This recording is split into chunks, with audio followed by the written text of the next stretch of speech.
We will discuss concussion, diagnosis, treatment, and return to play decisions on an easier to understand format and have time for questions. And we'll relate to you how we approach this injury in the office with the athlete and pertinent information to help us answer your questions at the end of the presentation. So what's the goal? Well, the goal when we're at any venue and we're having a competition is to recognize that a concussion has occurred, to remove the player from the game or practice, to treat the player, and to determine when it is safe to return to play. We have some things that we'll do right on the field, questions that we ask them. We use part of the SCAT-5 when we're doing that so that we can better understand what's going on with them. So let's just talk about a little bit of facts about the brain and concussions. So concussions are one of the worst injuries we see in sport, and then it is therefore the most difficult one to treat. Everybody's brain is different and unique to them. Everyone's injury is different and unique to them, and therefore we must treat each athlete individually. We can't compare them to other players.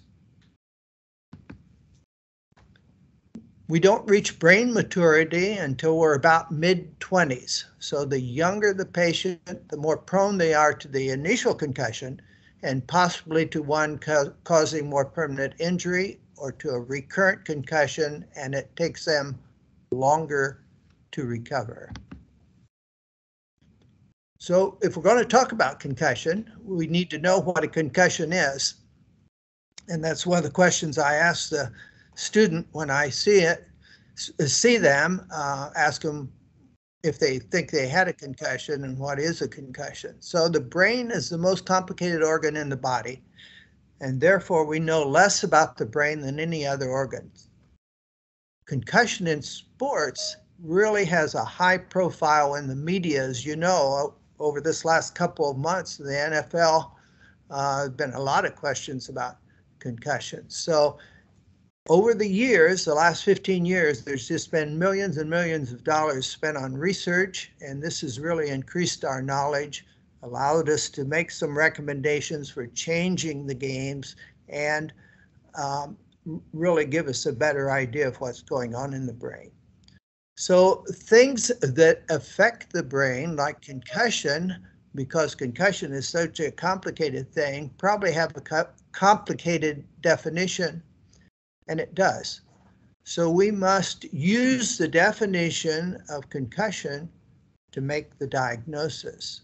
And when we do this, if we break it down, two things have to happen. One, we have to have a head event. That can be a direct event to the head. So head to head, head to ground, head to knee, or whatever. But we can also have a mechanism of an indirect event to the head. So in other words, we get our body shoved and we get acceleration, deceleration, and rotational things to the head. And our brain is just not packed in our skull. There's some spinal fluid around it, so it can jiggle around in there. And when the brain stops quickly, or when the head stops quickly, the brain doesn't stop until it kind of bangs in to the bone. So that is the head event. And if the head event is associated with one or more of the 22 most common symptoms of concussion, then we make the diagnosis. We cannot see symptoms. Only the injured athlete can feel the symptoms. Our observers can see signs and make the diagnosis on the presence of signs, like if they're stumbling around, if they're down for a period of time, if they're knocked out. Those are all signs that we can see. So we don't have to know if they have symptoms. We can go ahead and make the diagnosis on the signs. So here's a list of those 22 symptoms that we see. And so this is what we're looking at with symptoms. And here is a list of signs. So signs would be something that we can observe. Only the athlete can observe or feel the symptoms. So say they appear dazed, or they're confused about their assignment, or they move slowly, they answer questions slowly, they were knocked out or loss of consciousness. Those are all signs, and these are the most common signs that we see. Also, as you know from the NFL, there's this kind of fencing posturing or an impact seizure that we see, and that tells us right away that they're concussed. So what's happening in the brain when we have a concussion? Well, there's no imaging studies available to show changes in the brain. So if we get an MRI scan or a CT scan on a person that just has a concussion, it would look normal, because the pathology is at the cellular level. Everything's going on at the cellular level, and that's below the resolution of any of our studies to show what's going on in the brain. But we know a concussed brain is in an energy crisis. It needs more blood flow, needs more oxygen, and it needs more nutrition, because it has a new job to perform now. Its focus is on recovering those injured cells. And so when it has to do this new job and we pull the brain away from that job by doing too many other things, then it's going to elevate the symptoms for that particular athlete. So at our initial visit, when we see them in the office, we're going to interview them and examine them. We're going to educate them about what's happening in the brain, just like we've been talking here, and how we can make the diagnosis and what treatment involves. And then we're going to follow them on a weekly basis. So one of the problems, as we see them on the first office visit, is that often the athlete does not want to be honest with us about whether they're having symptoms or not. And remember, we can't see symptoms. But as part of our exam, we give them this total symptom score list and ask them to fill it out. So if they're not having any of the symptoms, they mark a 0. If they're having symptoms, they have to rate it from a 1 to a 6. And before you know it, because they think it's part of the exam here, they're marking 2s and 3s and 4s when they've told me, when I saw them initially, that they weren't having any symptoms at all. And then we ask them if their symptoms are aggravated by physical activity or mental activity, which is helpful to us as well. Now, a concussion is not just a concussion. There's about six different trajectories it can take. And many of those different trajectories will have different symptoms. So you can see there's vestibular, oculomotor, that's eye movements, cognitive fatigue, post-traumatic migraines, cervical, meaning they may have a neck injury too, and the neck is muscles connect to the skull, and sometimes as they get problems with their neck, not moving it as much or moving it too much, that can increase the headache from the concussion, and then anxiety and mood. And it's important for us, as best we can, to identify the worst trajectory and treat that first, and then any others that happen to occur after that. So one of the most important things that the brain does is think for us. And so we want to address all of the problems that they're having, and particularly address the problems that they're having at school with thinking. One of the biggest problems is that these kids don't look sick. They don't have a crutch, a cane, a sling, and so their peers are going to be after them to get back out there and do things, and they know when that happens, that increases their symptoms. Also, the teachers don't want to do anything for them if they don't look ill. So the first paragraph, and you're not able to see this real well, but the first paragraph just tells the teachers how the athlete feels, and it also says that they don't look ill, but they certainly are having a trouble with school. So we try to address all of their symptoms, but just for example, let me talk about if they have a trajectory of the vestibular oculomotor. So some of the symptoms they have with that is they have difficulty focusing at the board and then focusing back down to their page.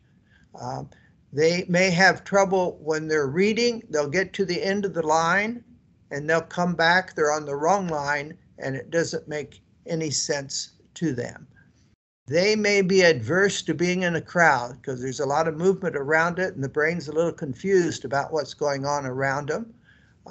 So being in a crowd, like for example, moving from one classroom to the next with 100 people there, or when they're in the lunchroom with a lot of people moving around with noise and lights and all those things that may increase their symptoms. And also riding in a car sometimes will make them very nauseous. We know that two things that are affected by a concussion are memory and speed. So we're going to address that by giving them more time to complete their assignments and complete their tests and quizzes. So that's just an idea of kind of how we're addressing this and how complicated it is in treating these patients. So just some reflections here. This is the most complex treatment than any other sports injury. If you have a broken leg, you can be in a cast, you can still go to class, you can learn, but you're not affected. So with a concussion, an athlete's total being is affected. They have multiple symptoms affecting their whole being. They have cognitive and physical symptoms. They're unable to do extensive physical activity, attend or participate in practice or conditioning. They're isolated from their friends. They get behind in their studies. They often develop psychological problems because their whole world has changed. This injury affects the whole family. So if they're light or noise sensitive, then they're always yelling at their siblings or their parents because it's too bright or it's too noisy and it's aggravating their symptoms. Anxiety and depression is often a significant consequence of concussions, and we saw that particularly during COVID when we were on virtual learning and pretty isolated as well. Recognition of symptoms and using them as a guide to all activities, including cognitive and physical activities, are really important. So what we say, using their symptoms as their guide. So if they're doing too much physical activity or too much thinking activity or too much on their phone or whatever, and it's pulling the brain away from its new job of trying to recover themselves, the cells, then it will make their symptoms more intensive. They may be able to perform well in some classes, but struggle in others. For example, math and foreign language are more difficult for them because they're having to pull up all the equations they've learned. They're having to pull up all the vocabulary that they've learned and add new things to it. And this is really an increase in the brain activities. And their activities may vary from day to day, or abilities may vary from day to day depending on the degree of symptoms that they're having. They must use their symptoms as their guide and adjust their activity as needed. And when we give them these accommodations, they don't particularly like them. It kind of calls them out a little bit as being injured. So they're going to stop using the accommodations when they no longer need them. They're anxious to recover and get back to their life, back to their sport. So malingering is rarely seen as an issue with a concussed patient. So how do we know if they've recovered? And the brain has to be 100% recovered before we let them back out there. You have a, if you say have a sprained ankle and you're back to 75% of normal, we can just tape you up and let you go back out there and not worry as much about it. But with the brain, it has to be 100% resolved, because a new injury on top of an injury that's already there can cause more significant consequences, and it can increase the time to recover. So all their symptoms have to be gone.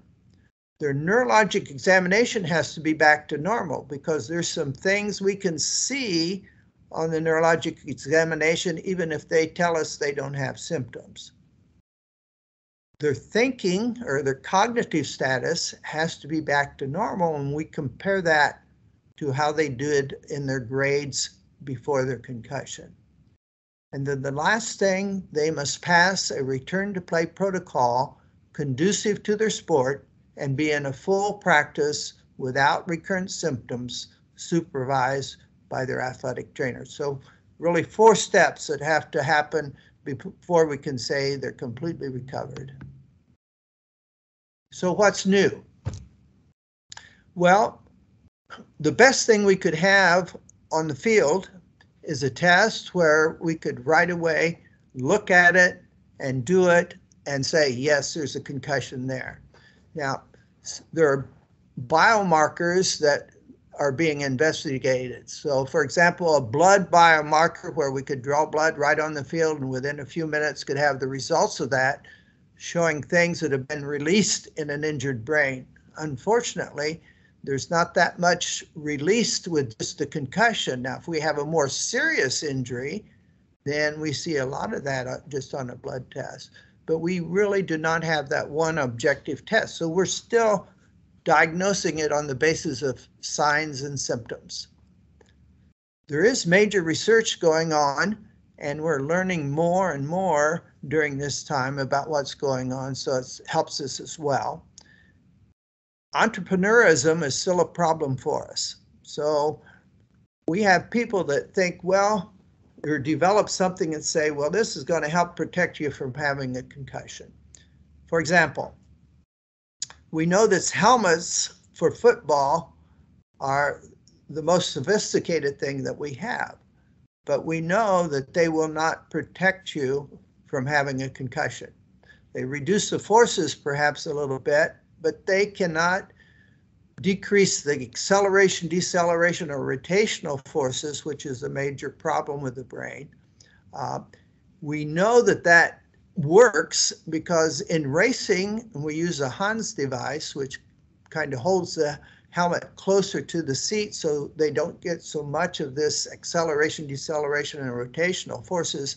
And we really see very few concussions in race drivers at this point, as long as they're wearing the Hans device. But there isn't any other sport we can play if your head is fastened to your shoulder pads, or so you can't move them around. And just briefly, we've been involved in a really large study. The NCAA Department of Defense CARE study was a study. It's actually a $90 million study. We had 30 universities, which included all of the military academies, because blast injuries kind of simulated concussion injuries as well. We enrolled over 60,000 athletes in all sports, and there were over 6,000 concussions. We're now in the second phase of that study, where we're following all the concussions every 5 years for 20 years. So we have a longitudinal study. There's already been several hundred papers published from that and many things that we've learned. So things are going on. We don't have the one thing that tells us whether a concussion is there or not, but we're still working on it.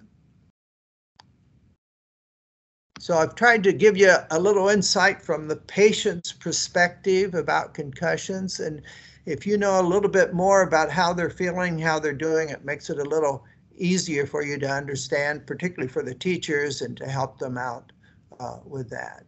So I'm happy to attempt to answer any questions. As you can see, we don't have answers for everything. But Scott, I think, is going to supervise this a little bit for us. So if you have questions, let him know. Yeah, Dr. Horner, that was a great update. Thank you for presenting that information. But, you know, maybe our star quarterback, you know, we're in sectional time and going into regionals, star quarterback is out there, fourth quarter, you know, gets hit, taken down to the ground, a little shaky. And, you know, I'm out there, our athletic trainer's out there evaluating, we're not so sure. Maybe it's 50-50. Did he have a concussion? Did he not? Why is it important that I am conservative with this player? And if I am concerned at all that he has a concussion, why should I take him out of the game? Why is that important? Well, I think we've seen that in the NFL, kind of the tour experience here. So if he's had a concussion and you don't take him out, or you take him out and let him come back in before he's recovered, he could have a real serious injury and be a really prolonged recovery. And that's part of the reason why all 50 states have enacted some type of law for return to play after concussion. Is that correct? That's correct. All 50 states were able to pass this law in 5 years. That's a very unusual thing. And it's pretty standardized of what they have to do. It includes educating the coaches every 2 years, where they have to take a test, and that includes concussion awareness as well. Can you explain what the typical average resolution of symptoms would be after a concussion? Well, we know we don't reach brain maturity until we're at least mid-20s. So the younger the brain, the longer it takes to recover. We don't have great statistics. In this new study, we have statistics for college. And so college takes about 2 weeks, probably up to 17 days sometimes for them to recover. So that would be that. Typically in the high school and lower in age, it'll often take 3 to 4 weeks to really get them back. Some people will be a little sooner, but there'll be people, I see people that are weeks or months out and still having symptoms. I think that is really important for everybody to hear. I think the general public would hear a concussion and expect to be in the next week. And I think that's very important for not only our athletes, but our parents to understand that this is not a 1-week injury on average. I deal a lot with ACL tears. And I think the general public thinks that everybody gets back within 6 months, and those aren't the real numbers. So it's important for us to educate not only the athlete, but the coaches and the parents that this may take weeks to resolve.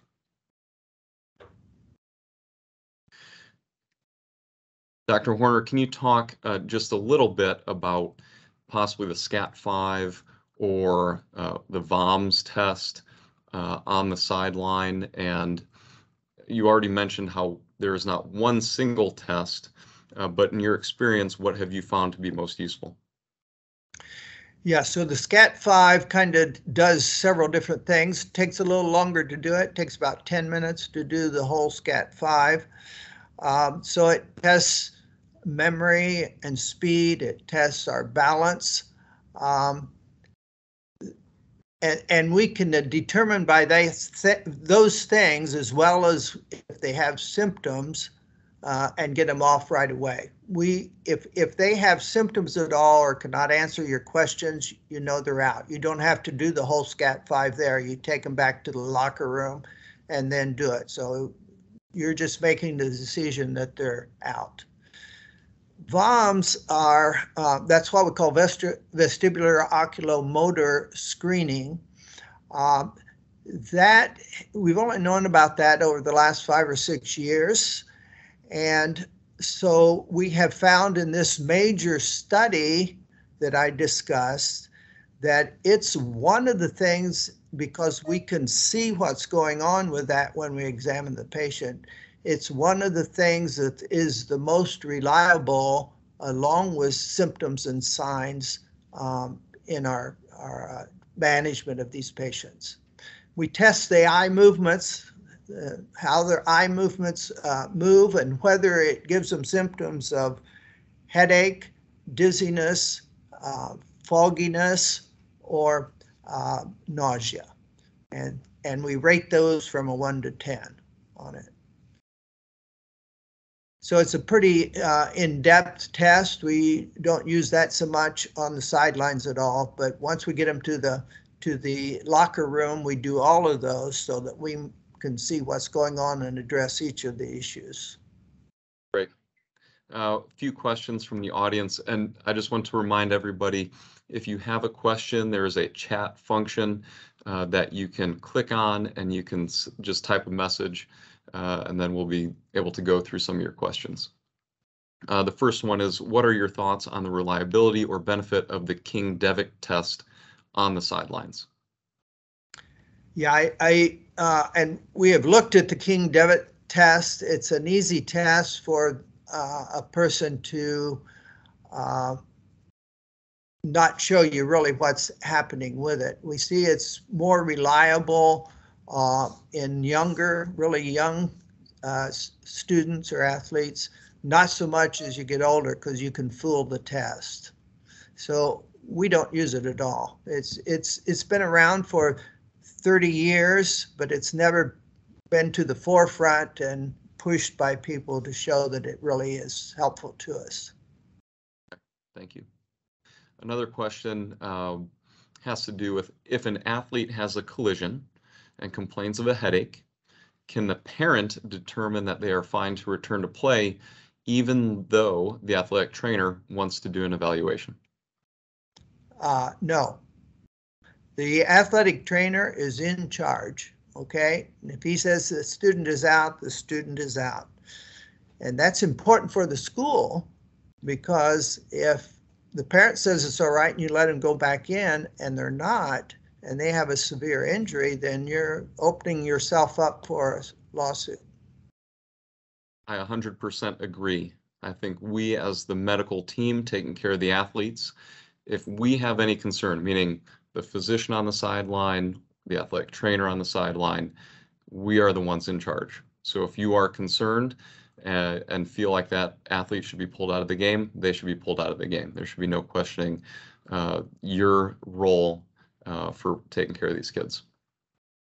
Next question. Do you have any information or opinions on brain scope? There are some urgent cares offering this as a diagnostic tool. It's a new strategy I haven't heard of.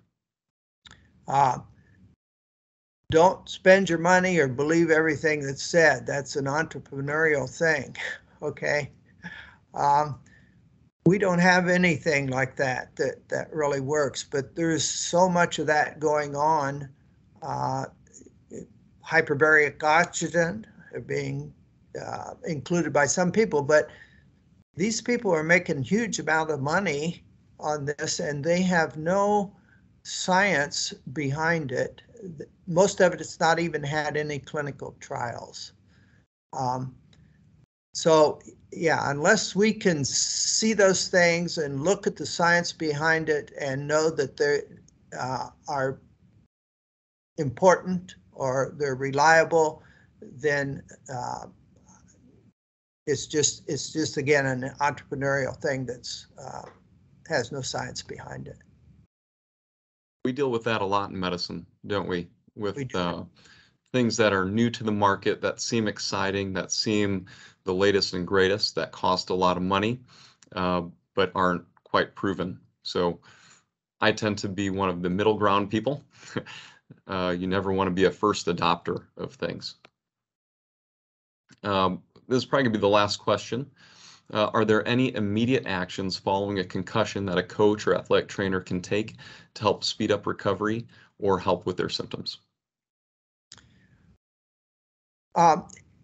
I think the sooner we see the concussed patient and get treatment started and determine the trajectories, the sooner they'll get well. Say, for example, if we don't see the athlete for a week, then the recovery's got to probably be extended that week as well, because they haven't gotten treatment and they're working through it, and it's probably aggravating the brain more. So we want to go by their symptoms. If they tell you that they have symptoms, and kind of support them, those would be important things.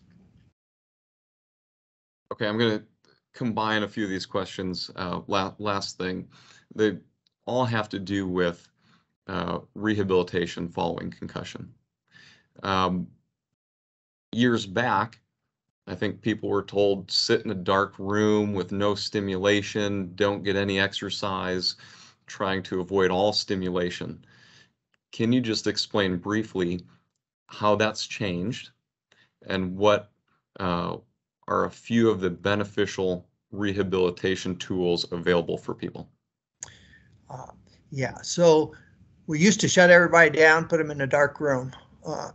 We don't do that anymore. Wouldn't let them go to school or anything else, because we know the brain was used to what they're doing physically. And so we're confusing the brain even more if we don't let them do anything. And actually they get better quicker if they can kind of get back into a little bit of stuff. Now, we start out really slow. We start out with something stationary and just let them do it, and their symptoms are their guide. They start out slow, do it for a few minutes or whatever, then they can increase it. And as they feel better, we'll continue to increase their physical activity, but we do not want them in a group sitting. We don't want them in practice. We don't want them out with their friends doing it, because we can't control the environment. So say in football or soccer or whatever, we got balls flying all over the place, and they're going to be the head magnet. They're going to get hit and perhaps a more serious injury than they do, or they get run over by a group that comes over towards the sidelines. So yeah, those are all important things. And then understanding the trajectory that they're in and managing their physical activity as well as their cognitive activity according to that, addressing the things that will help them get back into what they've been doing. I think that is one of the major steps that we've taken over the last 10 years. Yeah, that answer? Great. Yeah, absolutely. Absolutely. Thank you so much for your time, Dr. Horner. Thank you for everybody that was able to attend the webinar. I hope this time works for a lot of people. Again, we're going to have a schedule put out pretty soon. We are putting together a great schedule of topics and speakers that will provide a lot of great education and information that I know will be put to use. So again, thanks for attending Coach's Corner for our first ever webinar, and hopefully we see you next week. Thank you.